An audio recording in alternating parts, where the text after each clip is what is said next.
happened, but we think we found a solution, and we're hoping at some point we'll connect to Brazil.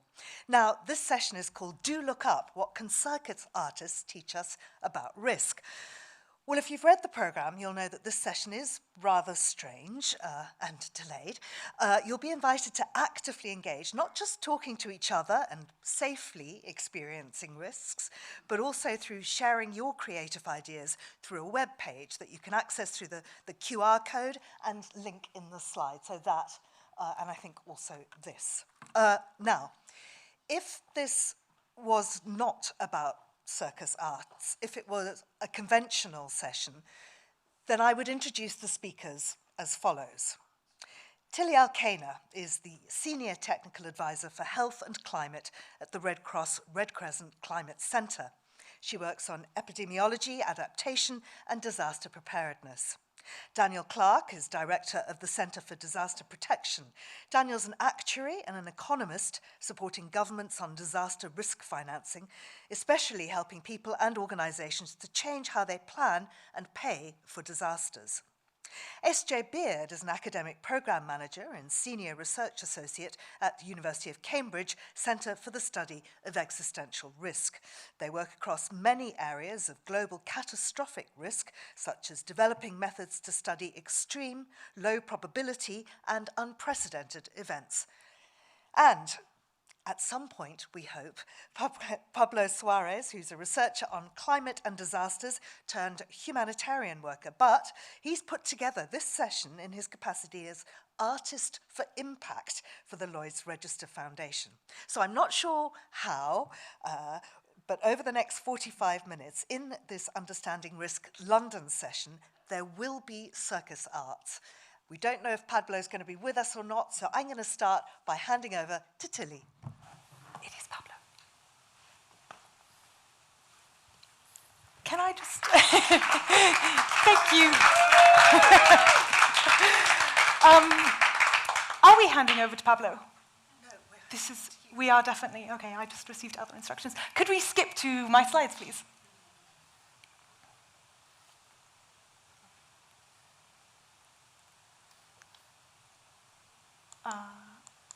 So these are Pablo's. He will be able to. If we just go back. So, thank you everyone. Thanks for your patience. And it is really exciting to be here speaking today about circus arts in the context of risk and a lot of the work that I do, because I spend a whole lot of my day thinking about health risks. So thinking about the increased risk of climate-sensitive infectious disease transmission, for example, increased mortality and morbidity from extreme weather events. And when I'm not thinking about risk, I sort of explore risk in a very different form and embody it quite a lot with a couple of different practices that I'm very, very interested in, including partner acrobatics, climbing, slacklining, and aerial hoop. And what I want to do today in this session is share some of the things that I've learned from those practices, which have then helped me in understanding risk in my sort of Red Cross Climate Centre role. So first, to take us to COP26, and I took this video when I was there at Glasgow last year, with the world metaphorically hanging in the balance over the delegates' heads. The choices that they were making there in that room were going to impact for generations to come. And you will see shortly in one of Pablo's slides a very, very interesting cartoon that also sort of reflects the risk that we're all, some of us aware, but many of us unbeknownst to us, currently facing. And when I'm talking about risk as well in the context of circus arts, I do not want to be trivializing it at all. Risk and disasters, there are huge unknowns in it, lots of moving parts going on. But nonetheless, learning from circus arts, there are quite a few things that we can sort of pull from there in terms of understanding our comfort zones, pushing boundaries safely, dealing with known knowns, and also unknown risks.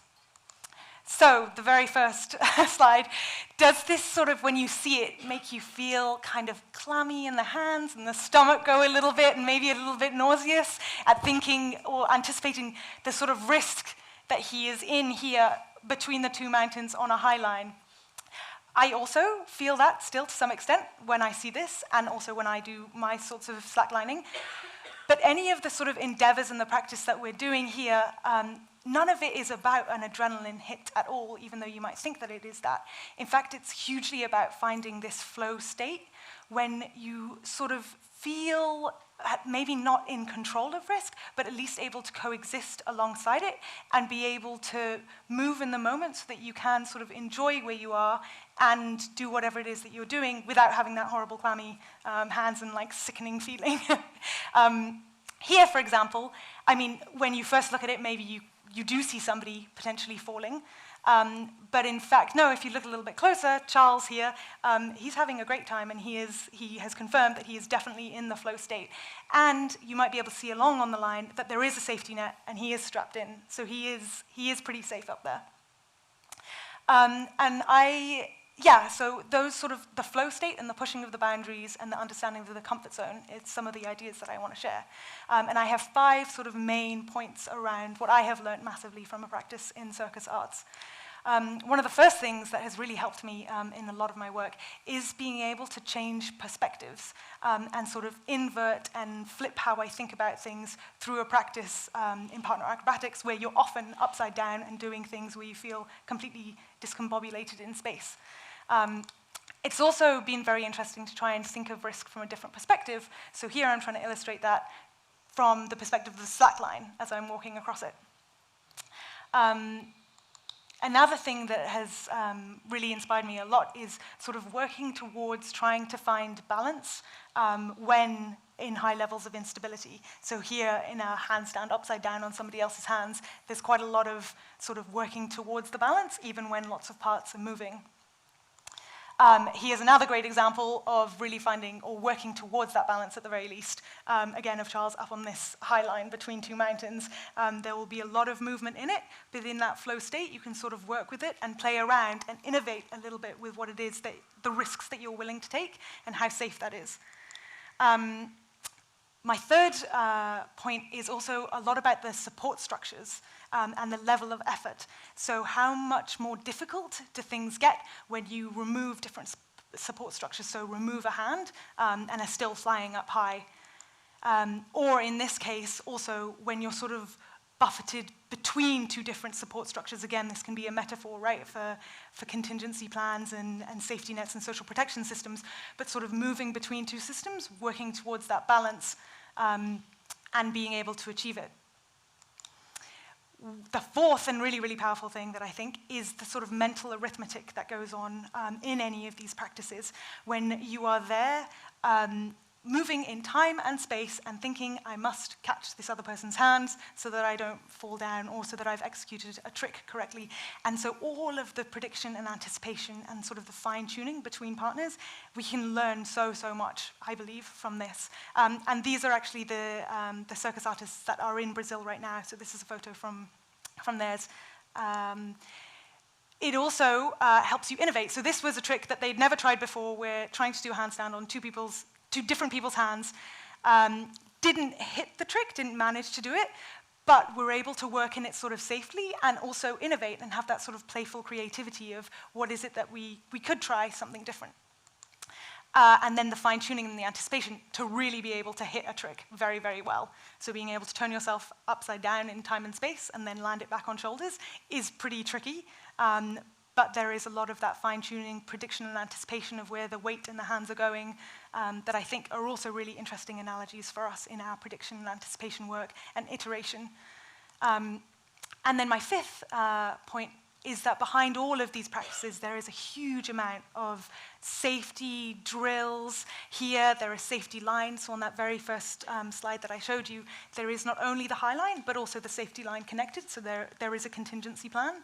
And then being strapped in also, and then having nets so that you can fall down into it as well if you wanted. There's also a huge amount of trust that goes into all of these practices. So trusts of other people that you are working with, and trusts in the sort of trick that you're trying to build or the system that you're trying to create. And then also what we often have is people called spotters when you're first trying to learn a trick, who are there as a backstop just in case you are going to fall down, who are there to also save and stop you from falling completely to the ground.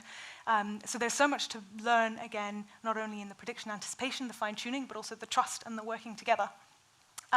So that you can create safety and community, even in some of the most high-risk situations like here, that these people have intentionally put themselves in, but nonetheless it is possible to create that.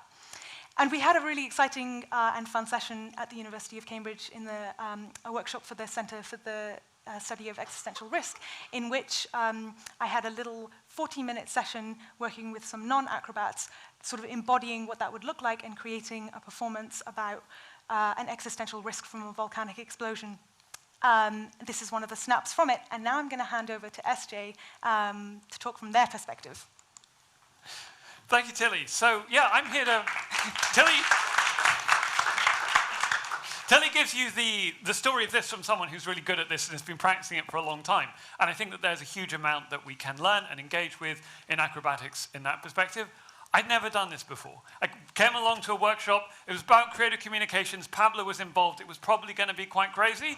I didn't really know what to expect. We did acrobatics for 90 minutes. We made an acrobatic performance about how a supervolcanic eruption could disrupt a local community and some of the things we could do to protect that. And it was a huge amount of fun. But I really wanted to give you the perspective of what I learned doing that for 90 minutes in my life and having never done it before. Because it's really scary, like getting into an acro balance and trying and supporting yourself. I really don't have a very good sense of balance, and that's not the only thing. There was a point where Tilly said, "Right, I'm going to turn a somersault on your feet, and when my ankles come whizzing past your face, I just need you to catch them."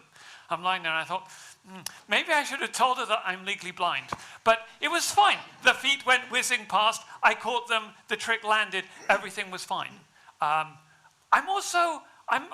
got ASD. I've got social phobia. I have to say, just going to a workshop, just being here, for me, always feels like a really risky thing to do. I'm one of those rare people who, they said, we're going to lock down the entire country. I said, it's perfect. I love this. I can spend the next year in my bedroom, no problem. So why do it? One of the reasons why I wanted to do it is because of the involvement of Pablo. And I'm so sorry that he wasn't able to give his introduction. But one of Pablo's big things is about we need to talk about risks in ways that are interesting. It's so easy. It would be so easy for me to give a presentation here to you and say, I'm here from the Centre for the Study of Existential Risk, and we work on the risks that might bring about human extinction or civilization collapse. And you think, oh, that's exciting. And then I start telling you about the details of what I work. And within 5 minutes, human extinction and civilization collapse would have become incredibly boring, which happens all the time. And I know you all work in really interesting, exciting things, and I'm sure we've all had the experience of falling asleep in one another's presentations. So part of this is about how can we talk about risk, how can we talk about preventing risk, which is the thing that we're actually all here to deal with, in ways that really get people's attention, engage people, get them to think, get them to respond, get them to react. For me, there's another part of it, though, because as well as that tendency to put other people to sleep, I think we have a tendency to put ourselves to sleep. When we think about these risks, it is very natural to fear fear. It is very natural to feel a great deal of concern, compassion for people in disaster scenarios, for the most vulnerable, the most exposed.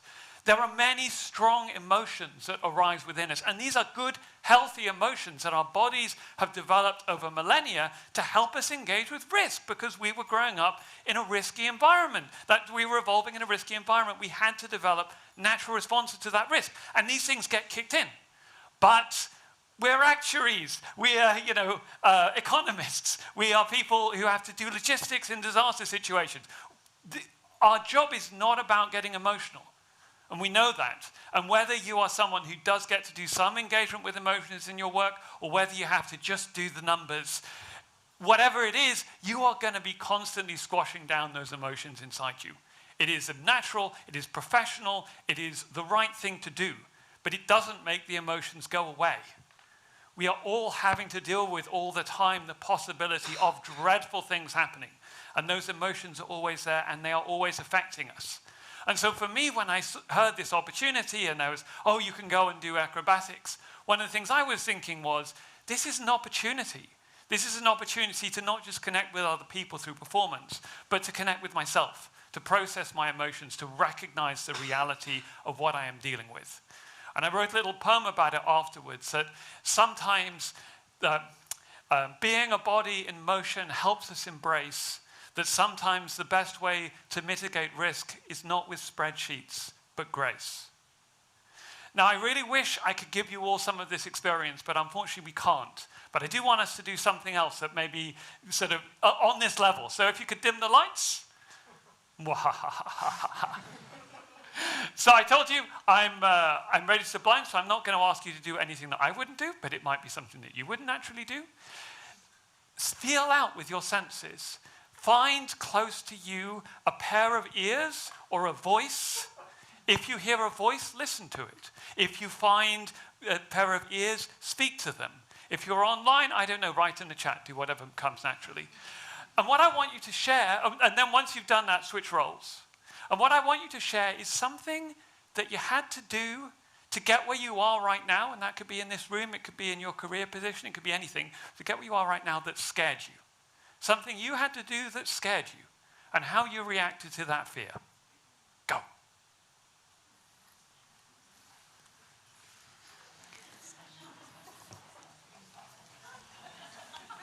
That was great. That was excellent. Well done. Very good.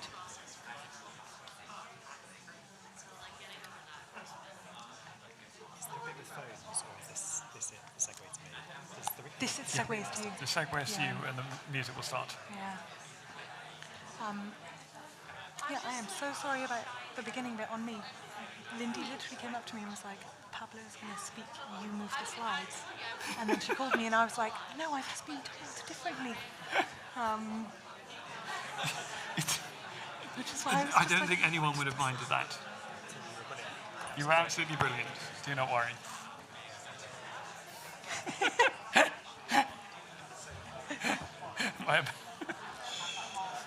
You're like a baboon. If those lights, if we had been able to cover them, Sorry? If we'd been able to cover those lights, that would be so good. But this is nonetheless.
Look up, guys. Okay, let's connect, look up. Yeah, you know what to do. Let's go. Look up, look up. Look up, look up, look up. We have to perform. We have to perform. We are understanding risk. What if? What if they fall? What if they fly? What if they get lost in the air? What if they disappear into the darkness? What if they can't do it? What if I can't do it? Don't think about it. Just do it. Just let's go. Let's go. Look up. I just don't know what to do. It's okay. Like, you know what to do. Let's just go. And we go Jump together. higher, Connect. jump yourself. more, Let's higher. go. Change. Yes. Yes.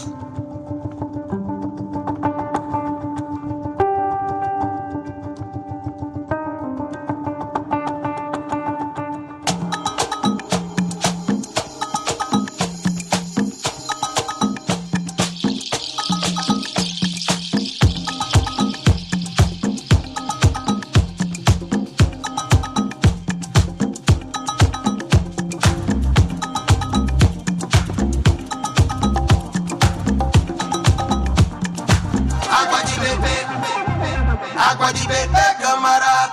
Água de beber. Água de beber, camarada.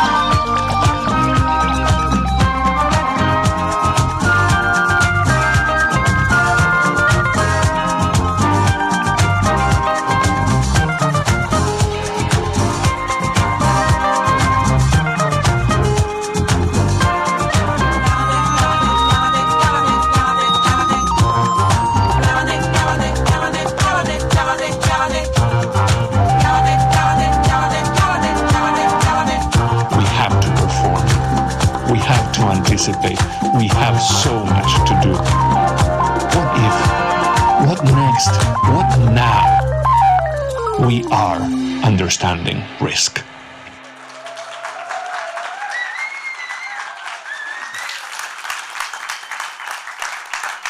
Thank you very much.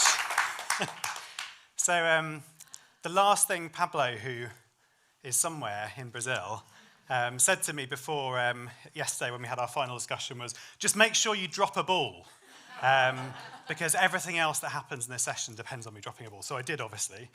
So I'm catching my breath a bit. Got a bit excited there. So I was expecting to drop a ball, and I think if I hadn't, I would have by now. So I was thinking maybe it was going to be a Poisson distribution with mean 1, so it's quite a reasonable chance that there would be a ball dropped at some point. Of course, the catastrophic risk would be if two of these balls mid-air hit each other and sort of went, because this is quite smooth floor. These are beautiful balls, but they're quite hard, just roll. So that's a sort of compound catastrophic risk. Fortunately, Tilly is in the front row, so if that happened, she was going to go that way, I was going to go that way. That didn't happen, so that's good. So I'm here to talk about the link between juggling and disaster risk, and I think I've come to the conclusion that there's a lot that is different between when you juggle and managing disaster risk, and that's largely because if I drop a ball on the floor, it doesn't really matter. So Tilly was talking earlier about safety and the importance when doing aerial acrobatics or any kind of circus. That was the microphone, I'd just like to say. When you're doing circus acrobatics, being careful about safety. Obviously, dropping a juggling ball, it doesn't matter, but if a disaster strikes and it devastates some people's lives, that does matter. The unfortunate thing is what that means for professionals who are working in disaster risk management. Often you have to put on this persona of being very serious, being a very trustworthy individual, lots of qualifications, letters after your name, and the organisations that are involved in disaster risk often have to be very serious. Because would you trust somebody playful with stopping disasters from devastating your life? But I think it's really important that we find better ways of having creativity whilst also having that safety. When people are working on managing disaster risk, there need to be places where people can be creative individually, but also experience shared creativity, because we don't have the solutions yet. So I've been working for about 15 years in the area of disaster risk finance. This is this basic idea that if you wait until a disaster strikes and then start thinking about how you're going to pay for the disaster, that's too late. It doesn't make any sense. You need to be thinking before that. And rethinking how you pay for disasters can also lead to rethinking how you think about preparedness, how you think about making sure that it's somebody's job to be prepared, making sure that it's somebody's job to reduce the risk.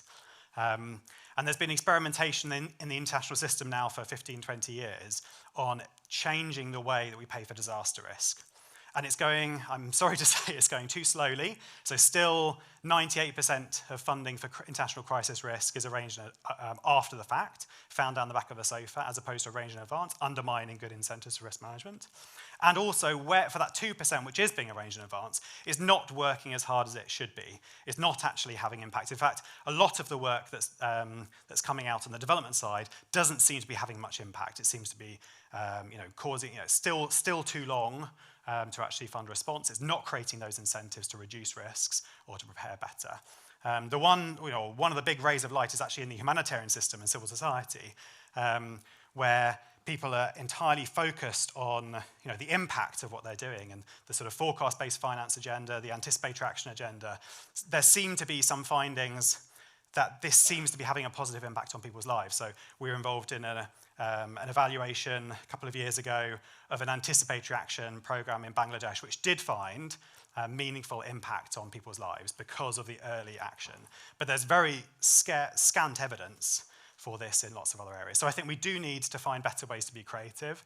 I would be really, really keen that actually all disaster managers recognize internally that when they come to their work, whether it be with the spreadsheets, whether it be with understanding risk, the sort of engineers or natural scientists, all the way to social scientists, that they think that creativity needs to be part of their job because we haven't got the solutions yet. Not just individual creativity, but shared creativity. I don't think we're there. So I work for the Centre for Disaster Protection, which is based just down the road, funded by the UK's aid budget. We've been set up very explicitly with a mission to help countries and organisations pay for disasters better and plan. And we've been set up with 4 values that underlie everything we do and the culture we want to build and the culture we want to change, or the sort of changes we want to see in the world culturally. And one of those is around creativity. And so we talk a lot about how we can bring more creativity into the world of planning to pay for disasters better. And some of this is about us being creative internally and challenging ourselves to break down those sort of walls we have inside of us, my wall between being an actuary and being a juggler, as well as the walls we have between different kinds of people, whether they be within the team, whether they be outside the team, on different continents. So this is, I guess, just a plea to think the work we do matters. It really does matter. That makes it difficult to be playful. That makes it difficult to be in the state of flow, in the zone, because researchers think you can't be in flow if you have fear. Fear is sort of blocks you from being in flow. But we need to find better ways of being in flow because we don't have the solutions yet, and we need them desperately. So that's what I wanted to say about the link between juggling and disaster risk, and obviously play with these beautiful LED balls. And I think now I'm handing over to Tilly.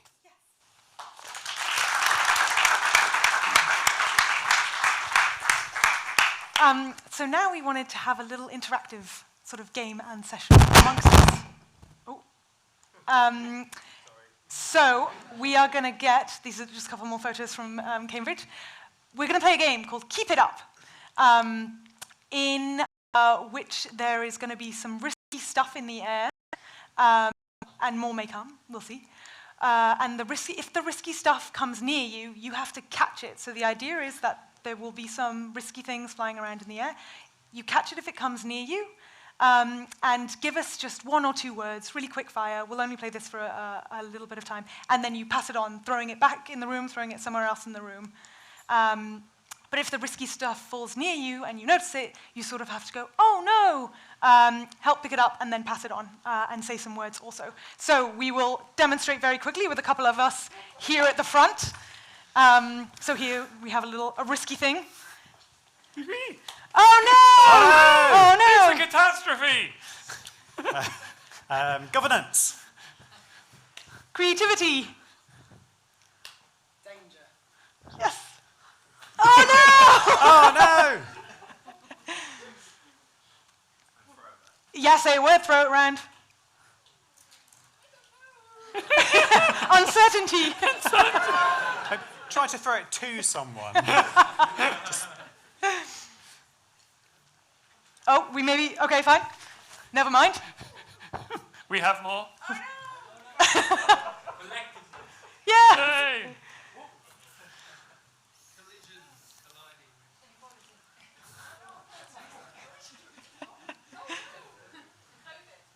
Oh, God.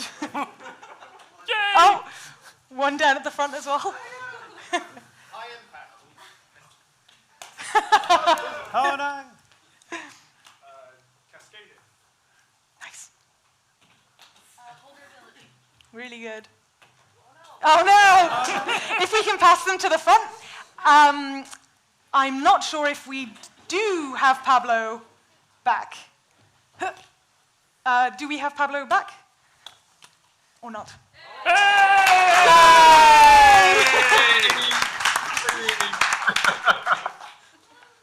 Friends, I was present as a witness, as a fly on the wall, hearing all that was going on and seeing everything.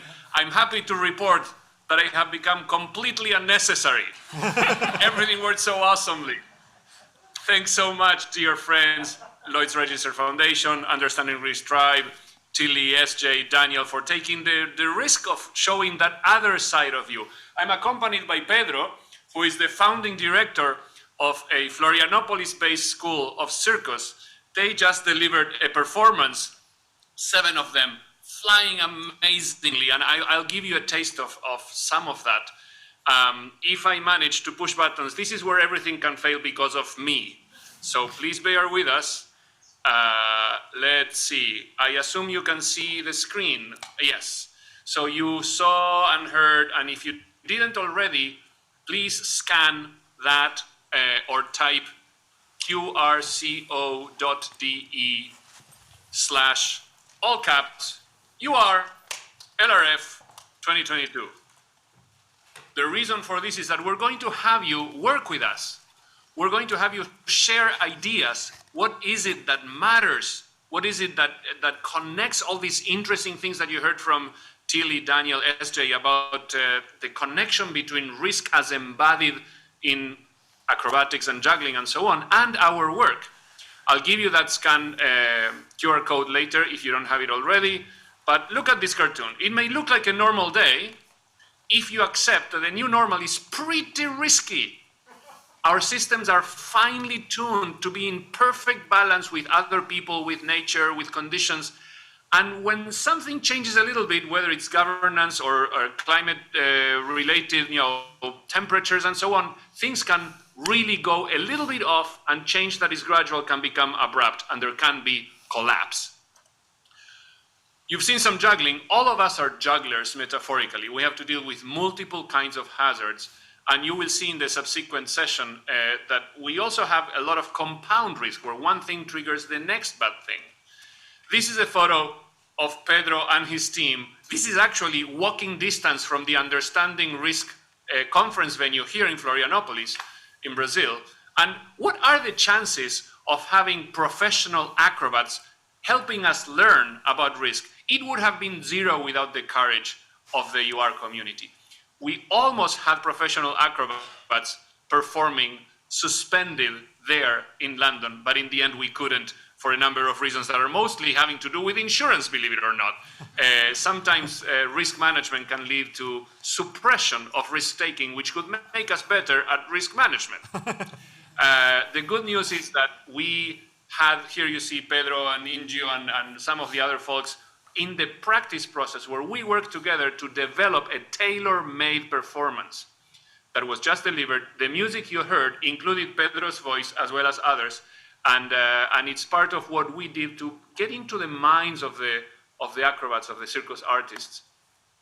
Happy to report that Niger, another one of the satellite venues like London, for today's Understanding Risk, will have acro artists tomorrow, both in terms of acrobalance like Tilly, as well as roller skating, which apparently is very big and popular in Niamey, in Niger.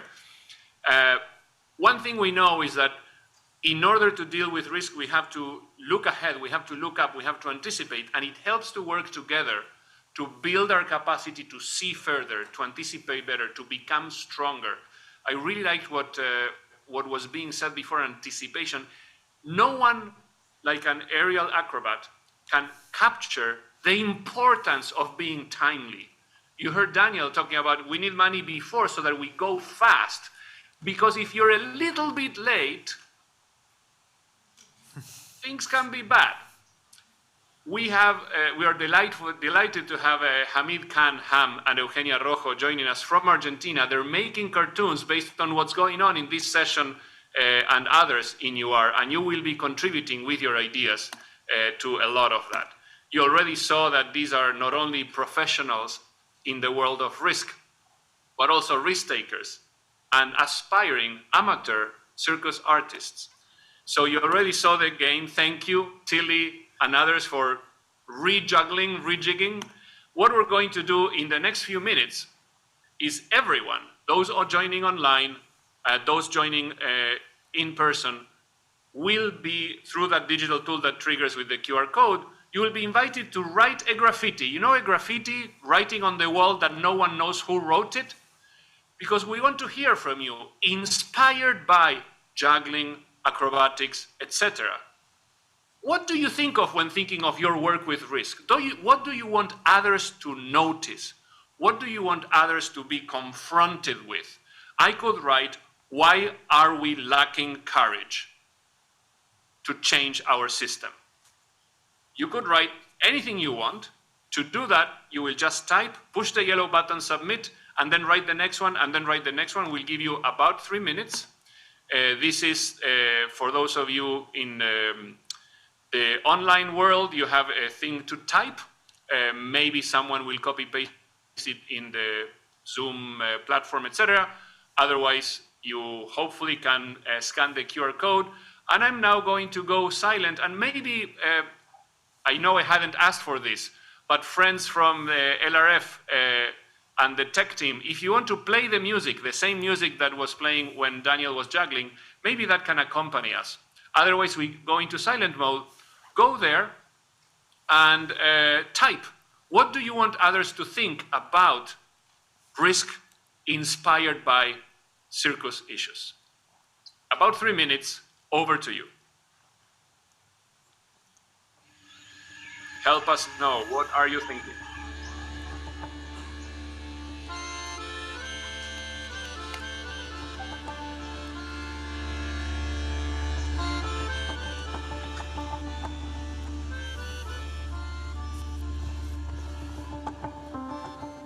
Look up, guys. Okay, let's connect. Look up. Yeah, you know what to do.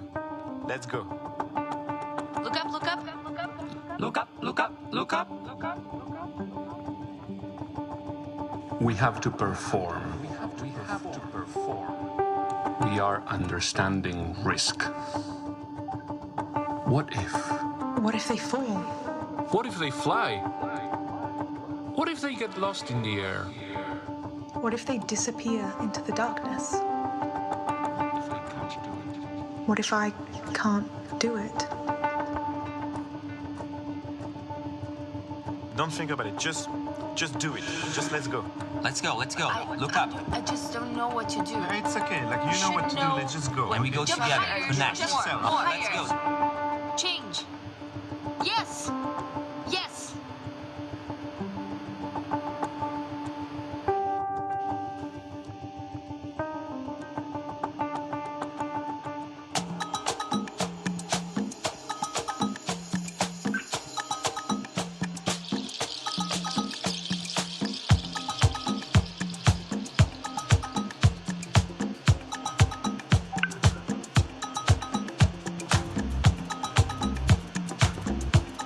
Daniel, if you want, please advance so that people can react to the things they see with a thumbs up if they like it or otherwise. There's more than 50 contributions already. Let's have you enjoy, view what other people have written, and help us make sense. Yes, voting now.